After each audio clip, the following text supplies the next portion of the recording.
I matched with her on Tinder on a Thursday night, and by Friday we were already making plans. That should have been the first sign something was off, because I'm not usually the kind of person who meets up that fast. But her profile seemed normal. She had regular pictures, not the overly polished kind that looks stolen, and her messages were easy to talk to. She was funny without trying too hard, and there was nothing in the conversation that felt forced or strange. We agreed to meet at a bar not far from my place, mostly because I'd worked late and didn't feel like driving across town just to sit through a bad date. I remember feeling pretty relaxed about it. If anything, I thought it would just be an average night out, and maybe a story to laugh about later if there was no chemistry. When I got there, she was already sitting at a booth near the back. She looked exactly like her pictures, which honestly lowered my guard right away. We ordered drinks, talked about work, dumb first date stories, the usual stuff. She had this calm way of speaking that made you pay attention, even when what she was saying wasn't that interesting. It was one of those dates where nothing felt awkward, and that almost made it weirder looking back, because there were no red flags at the start. The first odd thing she said happened maybe 40 minutes in. I was telling her about how old my house was and how the layout made no sense, and she smiled and said, "Yeah, old houses always have that one room that feels colder than the others." I laughed and said that was true. Then she added, "Yours is probably the one at the end of the hall." She said it casually, like she was guessing, but it landed strange enough that I actually paused before answering. I told myself she was just making conversation, because a lot of houses have a room at the end of a hallway. I even joked about it and asked if she was secretly a psychic. She smiled, but not really in a joking way, and just took a sip of her drink. After that, the date kept going normally for a while. We got another round, and I started relaxing again. By the time we left, I was buzzed enough that the earlier comment didn't seem important anymore. She said she didn't want the night to end yet, and I made the decision that still bothers me now. I invited her back to my place for one more drink. It didn't feel reckless at the time. She was charming. I lived 10 minutes away, and I figured if things got weird, I could always just end the night. That was the part I got wrong. Some nights don't really end when you think they do. The second we walked into my house, she slowed down in a way that made it seem like she'd been there before. Not looking around like someone seeing a place for the first time, more like noticing what had changed. She took off her jacket, stepped into the living room, and glanced toward the hallway before I said anything. Then she asked, "Do you still keep that door closed at night?" I remember staring at her for a second, because I had no idea what she meant. I asked which door, and she nodded toward the hallway and said, "The one near the bathroom. It sticks when the air changes." I felt this drop in my stomach because that door actually did stick, and it wasn't visible from where she was standing. I hadn't mentioned it at the bar. I know I didn't. I started running through dumb explanations in my head, like maybe she'd seen it when I opened the hallway light, or maybe I'd told her and forgotten, but neither one felt true. I tried to laugh it off again, but now it came out strained. I poured us each a drink, and she wandered around my living room like she was reacquainting herself with it. She stopped at a framed photo on my shelf and asked if I'd taken it down from the bedroom. I told her it had always been there. She looked at me for a second and said, "No, it wasn't." The way she said it made me feel embarrassed, like I was the one confused in my own house. I started noticing little things after that. She never asked where the bathroom was. She never asked where to put her purse. She knew which cabinet held the glasses when I said I needed ice. At one point, she was standing near the hallway, half in shadow, and said, "You painted this wall, didn't you?" I had, about 3 months earlier. It covered up some ugly, dark paneling the previous owner had left behind. There was no reason she should have known that either. By then, I was done pretending it was funny. I asked her straight up if she'd been to my house before. She didn't answer right away. She just looked past me, toward the kitchen, like she was listening for something. Then she said, "Not like this." I remember the exact way that sounded because it didn't feel like flirting or a joke. It sounded like somebody answering honestly in the most confusing way possible. I told her the night was over and said I'd call her a ride. She didn't argue. She just nodded and sat back down on the couch like she was waiting for me to finish a sentence. I took out my phone, but my hands were actually shaking by then, which made me feel stupid and dramatic. While I was trying to open the app, she said very softly, "You should check the spare room first." I looked up at her and asked why. She shrugged and said, "Because that's where I'd be." I wish I could explain why I walked down that hall instead of making her leave immediately. But fear doesn't always make you do the smart thing. Sometimes it makes you obey the thing you're afraid of, just to prove there's nothing there. The spare room door was already cracked open. I was almost positive I'd left it shut earlier that day, because I used that room for storage and hated seeing the mess. The light inside was off.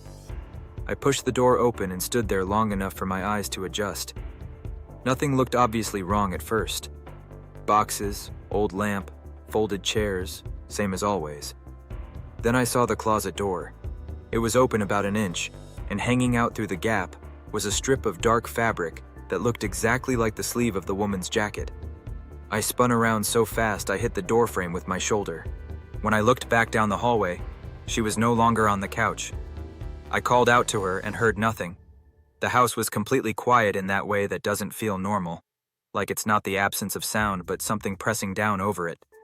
I checked the living room, kitchen, front entry, even the backyard through the glass door. Empty. Her purse was gone too. The only thing she'd left behind was the drink on the table, still sweating onto a coaster. I didn't sleep that night. I checked every room twice, then sat in my bedroom with the lamp on until sunrise, feeling stupid for how scared I was while still knowing I wasn't imagining any of it. The next morning, I opened Tinder to look at her profile again. The match was gone. Not unmatched. Gone like the conversation had never existed. I even checked my screenshots folder because I sometimes save profiles before meeting people. Nothing. No photos, no name, no chat. I moved out of that house 4 months later for reasons I still have trouble explaining without sounding insane. It wasn't just that night.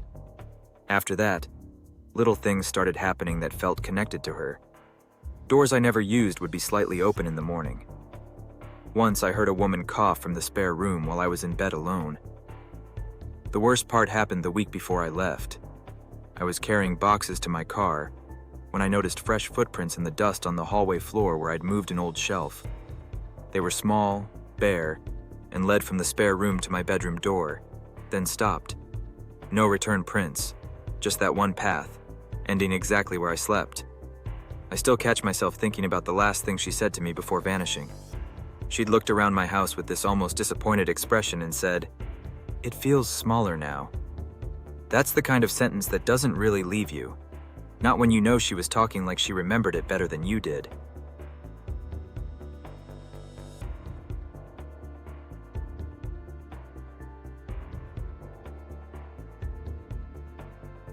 I found the couch on Facebook Marketplace a little after 11 at night when I should have been asleep.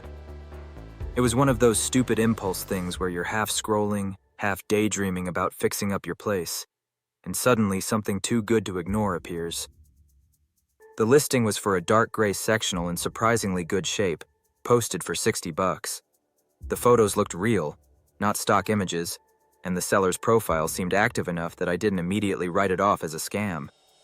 I just moved into a new apartment and still had one of those cheap folding futons in my living room, so the idea of getting an actual couch for that price felt like a win. I messaged the seller expecting no reply until morning, but he answered almost instantly.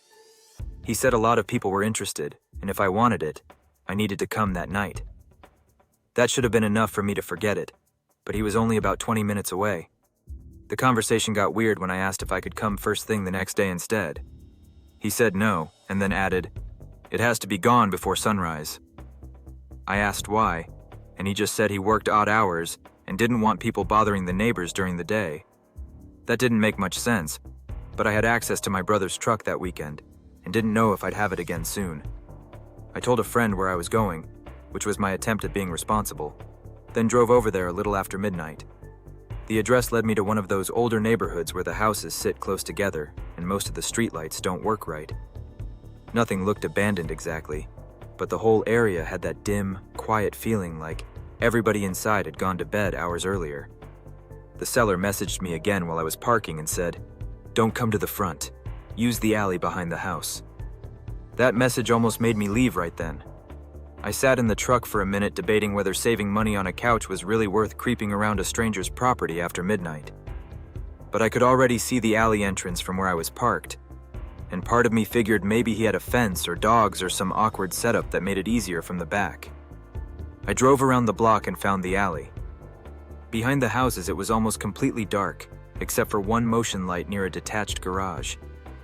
As soon as my headlights swept across it, the light flicked on, and I saw the couch standing upright under a plastic tarp at the edge of the garage. The seller was already there waiting.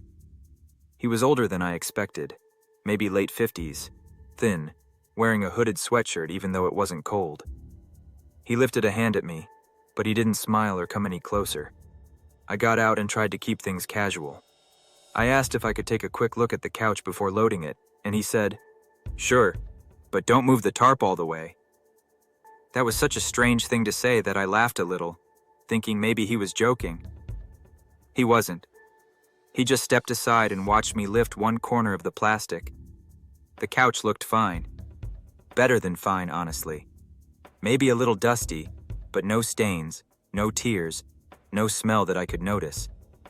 I told him I'd take it. He nodded and said, "Good. We have to be quick." I asked if "we" meant somebody else was helping, and he looked past me, down the darker end of the alley before saying, "No, just don't make noise." At that point I started getting that prickly feeling on the back of my neck that tells you you've ignored too many chances to turn around. We grabbed one end each and started carrying it toward the truck. It was heavier than it looked, the kind of awkward weight that forces you to stop and readjust every few steps. Halfway there, I heard something scrape behind us. Not loud, just enough to make me glance back. The tarp that had covered the couch was moving, even though there wasn't much wind. I remember thinking I must have snagged it or left part of it draped wrong, but then I noticed it wasn't just shifting. Something underneath it was pressing upward in slow, uneven movements, like a person trying not to be seen. I stopped walking. The seller didn't. He tightened his grip and said very sharply, "Keep lifting." I asked what was under the tarp, and without even looking back, he said, "Nothing you're taking." That was the first moment I genuinely thought I might be in danger. I dropped my end, and the couch slammed against the pavement so hard the sound echoed off the garages. The seller swore under his breath and stepped toward me fast enough that I moved back on instinct. He wasn't yelling, which somehow made it worse. He just kept saying, "You need to load it now. Right now." I asked him again what was under the tarp. Instead of answering, he said, "That isn't your concern unless it hears you." I know how insane that sounds, and I wish I'd left immediately then. But fear has this way of making you freeze on the least helpful detail. Mine was that word. Hears. I looked over at the tarp again. The shape under it had gone still, not flattened. Still, like whatever had been moving was listening to us through the plastic. I backed toward the truck and told him the deal was off. He nodded once, like he'd expected that, and said, "Then leave before it thinks you came for it." I got in the truck so fast I nearly dropped my keys. I didn't peel out or anything dramatic. I just threw it in reverse and started backing down the alley.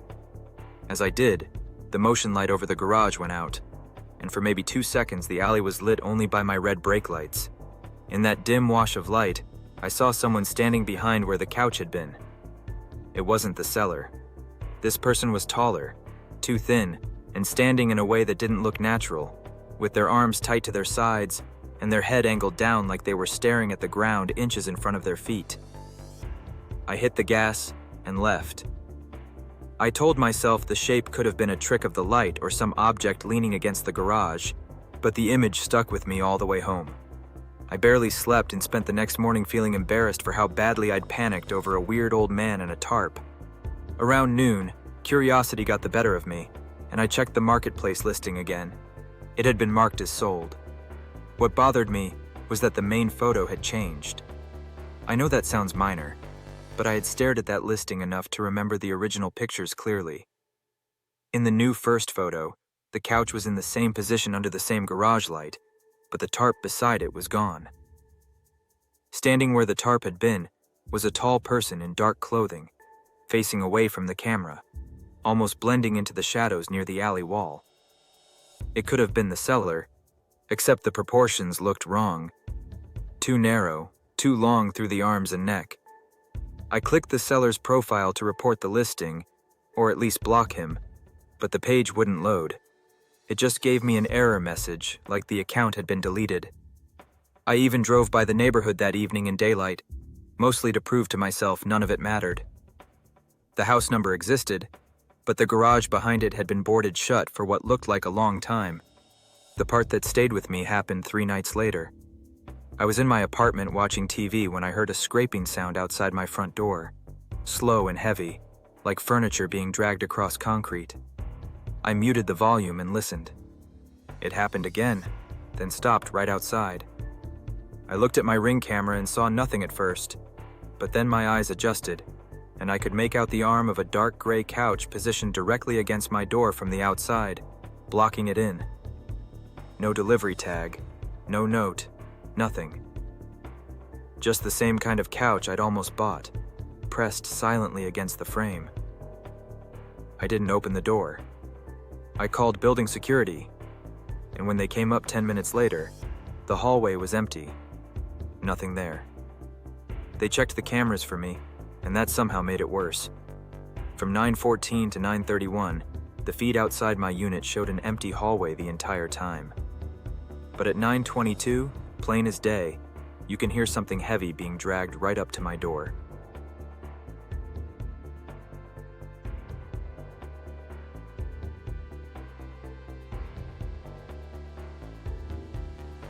A few months back, I was trying to build one of those small horror channels that live streams overnight ghost hunts, urban exploration, dumb challenge stuff like that.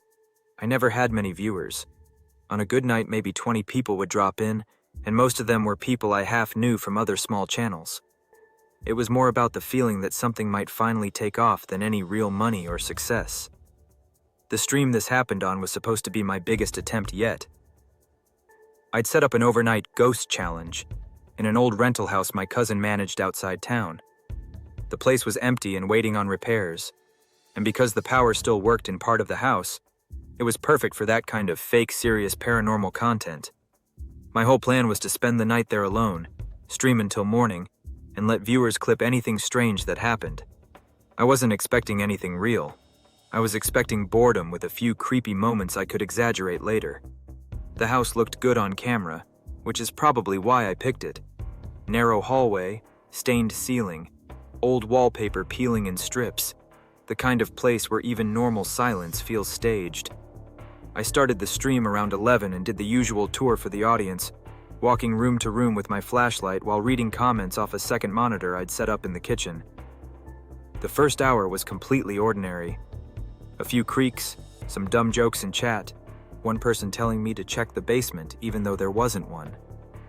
Then this account I didn't recognize started commenting. The name was just a string of numbers. At first it looked like trolling. Stuff like, "Don't turn around yet," or "You missed him in the doorway." Small stream chats get people like that all the time, so I played along. I laughed and said whoever it was needed better material. The weird part was that the comments started lining up with things that hadn't happened yet. I was standing in the back bedroom when the account posted, 3 knocks in 5 seconds. I saw the message, rolled my eyes, and then heard it. 3 hard knocks from somewhere behind the wall to my left. Not from chat lag either. I mean, I read it first, then it happened.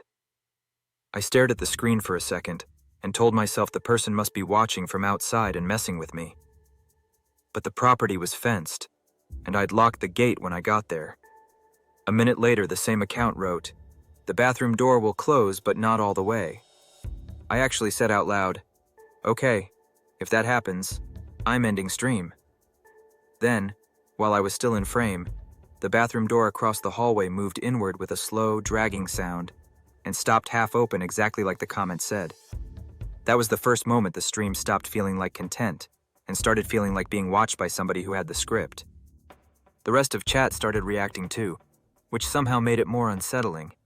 They could all see the same comments. People were spamming caps, telling me to leave, asking if I planted someone there. I checked my viewer count and noticed something strange. It showed 14 people watching, but only 3 usernames were active besides mine. I refreshed the dashboard and it still said 14. The numbered account posted again. You should keep the hall behind you in frame. I turned the camera so the hallway was visible over my shoulder and sat there trying to act calmer than I felt. For about 30 seconds, nothing happened. Then another comment came in. He's at the far end now. Don't look too fast. I don't know why I obeyed that wording, but I did. I turned slowly, trying to make it seem like I wasn't rattled, and at the end of the hall there was definitely someone standing there. Not a shadow, not a trick of light, a person-shaped figure, too dark to make out clearly, just standing completely still where the hallway bent toward the front rooms. I jumped up so hard I nearly took the tripod with me. The figure was gone by the time I got the flashlight aimed directly down the hall. Chat was exploding. Some people said they saw it, others said the stream glitched and they only caught part of it. The numbered account wrote, "You moved too late." I yelled into the house asking who was there, which I know is the dumbest possible response. But when you're scared in front of an audience, you start performing your fear without realizing it. I swept every room on that side of the house and found nothing. No open window, no back door unlocked, no place anybody could have hidden that quickly. When I got back to the kitchen, the chat had thinned out. Viewer count still said 12, but only one regular viewer was typing. He asked why there was breathing on my mic when I was standing still. I listened to my own monitor output and heard it immediately. Slow breathing, close to the microphone, like someone was standing just off camera inhaling through their nose. I shut the monitor volume off, but the numbered account kept posting. Don't go in the laundry room. Don't answer if it says your name. It is closer when the stream buffers. Those comments are burned into my memory because they were so specific and written with zero emotion, like instructions from someone who already knew the outcome. I was about to end the stream when the account posted, "Behind the camera now." I looked directly behind the tripod and saw nothing. The second I looked back at my preview screen, the stream image showed something my eyes hadn't caught in the room itself. Just for a second, there was a face very low to the ground behind me, peeking around the kitchen doorway at an angle no normal person would use. Pale, stretched, smiling too wide. I spun back around, and again there was nothing there. That was when I decided I didn't care how dramatic it looked. I told chat I was done and started disconnecting equipment. The stream didn't end when I hit the button. That's another part people assume I'm exaggerating, but I watched the interface freeze and then continue running anyway. My own broadcast stayed live. The numbered account posted one final message. "You can leave. The camera stays." Then the viewer count dropped from 12 to 0 all at once. Just 0. Empty chat. Empty list. But the stream timer was still going and the camera was still sending video. I unplugged the internet hotspot I was using, and the broadcast screen went black for a second before returning with a wider angle than my camera should have been able to show. It was the same kitchen, same tripod, same house, except now the image included me from above, standing there with the hotspot in my hand. There was no second camera in that room. I know there wasn't. But on the screen, behind me, something tall unfolded itself out of the dark hallway and leaned down until its face was level with mine. I ran. I left a light, the tripod, one of my batteries, all of it. I got in my car and drove without even shutting the driver's door fully at first. When I got to a gas station about 10 minutes away, I sat under the lights and tried to convince myself adrenaline had scrambled my perception. I opened my channel page on my phone to delete the stream before anyone could clip it. The video was already gone. Not removed, not private. Gone, like it had never aired. I still had a handful of text messages from one regular viewer asking if I was okay, so I called him immediately. He answered sounding confused and told me he'd left my stream after maybe 20 minutes because nobody else was there. I asked what he meant, and he said the whole time he watched, the viewer count showed 1. Just him. He never saw any other chat messages. He never saw the number to count. He said the last thing on screen before he clicked out was me standing in the kitchen, staring at the hallway, smiling at something off camera for almost a full minute without moving.